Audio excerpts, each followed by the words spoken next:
Sveiki, zēni un meitenes! Jūs klausāties kopā ar Jēzu. Šeit mācīsimies, cik ļoti Jēzus tevi mīl un ka viss, ko tu dari, ir īpašs, ja to dari kopā ar Jēzu. Tevi sagaida kāds jauns un aizraujošs Bībeles stāsts, ko tev sagatavojis pats Dievs. Vai esi gatavs? Šobrīd skan atverot Bībeli pirmskolas vecuma bērniem. Šī būs A gada 1. ceturkšņa Mans mīlošais Dievs 10. nedēļas lasījums. Ceturtdiena. Ticība gan labos, gan sliktos laikos. Karsti vēji pūta pāri sausajai zemei, augi nokalta un ūdensavoti izžuva.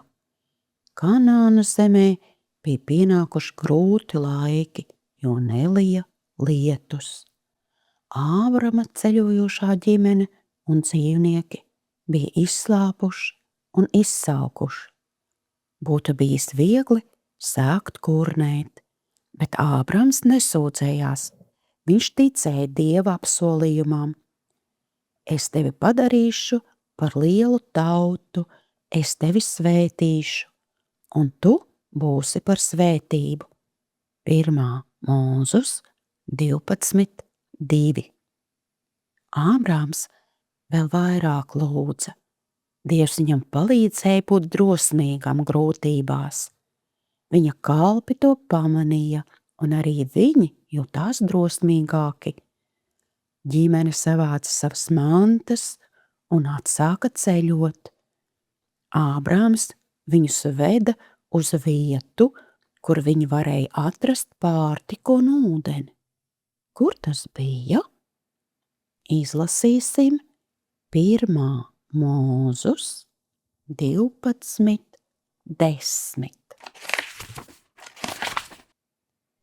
Bet tanī zemē bija bads, un Ābrams nogāja uz Ēģipti, lai kā svešinieks tur mistu, jo bads bija ļoti smags tanī zemē. Ābrams jutās noraizējies, ka viņi nebūs drošībā šajā zemē. Tā vietā, lai uzticētos Dievam, kas viņus sargā, Ābrams izdomāja sliktu plānu. Viņš stāstīja cilvēkiem un Ēģiptes ķēniņam melus par savu ģimeni. Melot nekad nav pareizā izvēle. Tas ir pretrunā tam, ko Dievs ir devis savos mīlestības likumos. Ābrāma meli sagādāja nepatikšanas visiem. Ķēniņš bija dusmīgs, cilvēki bija dusmīgi. Tomēr Dievs neaizmirsa par Ābramu un nepārstāja būt viņa draugs. Dievs Ābramam piedeva un palīdzēja viņam droši atstāt Ēģipti. Labos un sliktos laikos Ābrams mācījās uzticēties Dievam.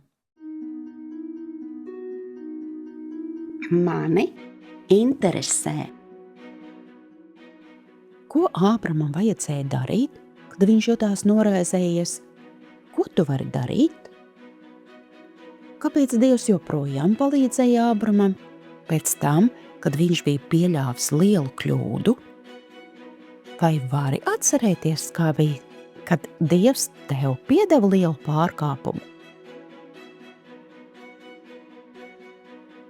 Vai atceries, par ko Dievam ir prieks, kā tas teikts mūsu atmiņas pantā? Un kādus tas kungs dara vīru soļus? Dzirdēsim atmiņas panta dziesmu. Droši dziedi līdzi arī tu.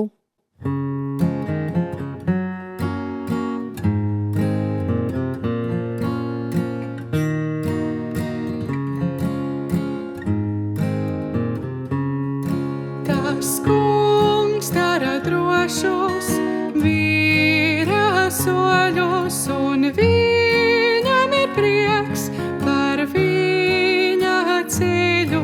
Tas kungs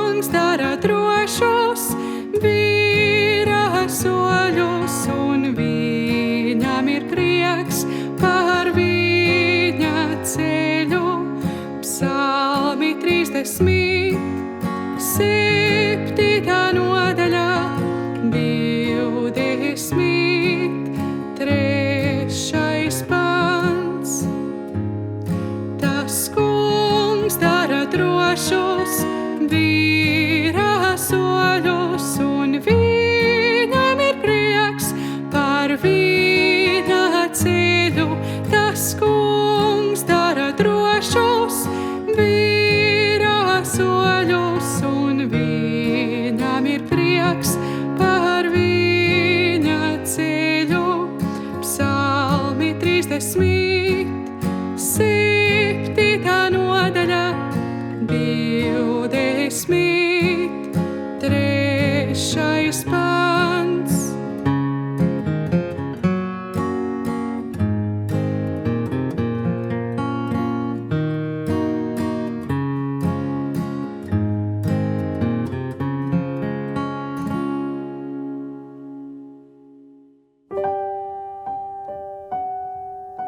Laiks lūgšanai. Paldies Tev, debesu Tēvs, ka Tu piedod manas nepilnības un kļūdas. Piedod, kad nepaklausu Tev. Paldies, ka Tu palīdz labot šīs kļūdas un pieņemt pareizus lēmumus. Paklausīt Tev pilnībā. Tavā vārdā par to pateicos. Āmen.